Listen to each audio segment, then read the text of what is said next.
this is what we have this morning. We have a 24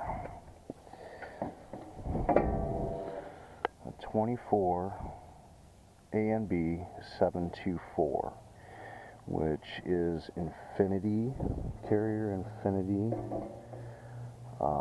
two-stage 17-SEER heat air conditioner. And for some reason, the installers ran it 2-wire. Well, the 2-wire was out here, and but I also have a communicating furnace inside of 58 MVC. And for some reason they did not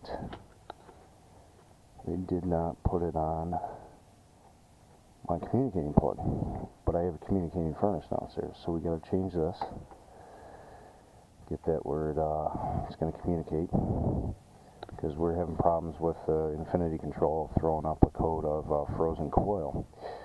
And I also got to check the charge too. So let me get this wiring straightened out, and I'll take you downstairs and we'll look at the furnace too. We're hooking up to an older piece of Infinity, 80% Infinity equipment. This is 58 CVA 070, and the unit already has an outdoor sensor in it, so we're going to get rid of this, and we'll just use the 2 wires to communicate. So we don't need this outdoor sensor on here, so I'm going to get rid of this. And yeah, they got some funky wiring going on here.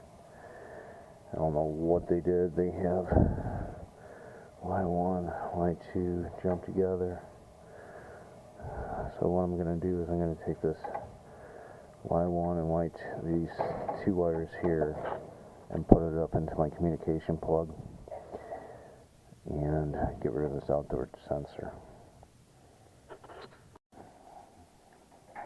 Okay, we got the 2 wire tied into my communication plug right here. Outdoor sensor taken off. It's right there. So let's get it started up and see what it does. I'll actually install it. I have to go through a full installation. We'll do that up at the Infinity Control.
Well, looks like I got the subcooling, but I got my superheat's way high. This is a TXV system, so my pressure is way low, and my coil's not frozen yet. So let me go dip the TX and see what we can get this up to. Okay, we got our TXV in extremely hot water, and it didn't change. So that TXV is stuck. It's stuck in one spot and it doesn't want to move. So we got to replace the TXV on this brand new install. I think it's 8 weeks old.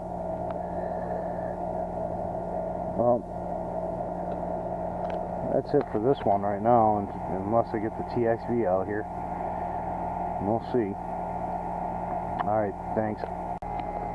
We did change the TXV. I did have time. I had about 2 hours. So we're just getting it started back up right now. Let's see what happens here. Notice my numbers are above 100. I look like I'm short on refrigerant, so we'll let it run for 15 minutes and see what it does. See if my subcooling goes up due to the superheat, due to the TXV backing off. See if that subcooling goes up. But right now it looks like it's flooding that coil because I have no superheat. And let's let it run and see what it does. I had my Testos hooked up, my 557s, and for some reason I wasn't getting any heat back on there at all. So I'm like, okay, let me put my analog gauges on there, and it's showing I'm bringing back heat. You know, I checked it with my Fluke meter, my 51. So then I decided to stick the eye manifold on to see if that TX is working right, and it's working right. You know, I got 6.4 degrees of superheat coming back. I got 10 degrees of subcooling. Spot on. So I got to send my Testos in to get recalibrated because they're not working.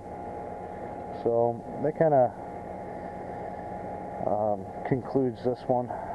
And this is a 24 A and B Carrier Infinity 2-stage. This is a 2-ton unit. But I mean, we're running, let's see what we're running here.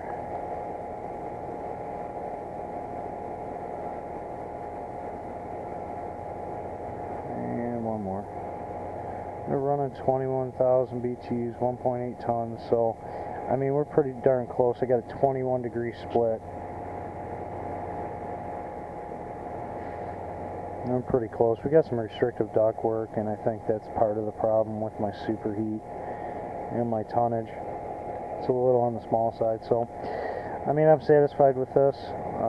This will cure the problem that we had before. We had real high superheat. When I first started it up, I had, I don't know, 34 degrees, right around there, beginning part of the video. But that's it for this one. This is replacing a TX.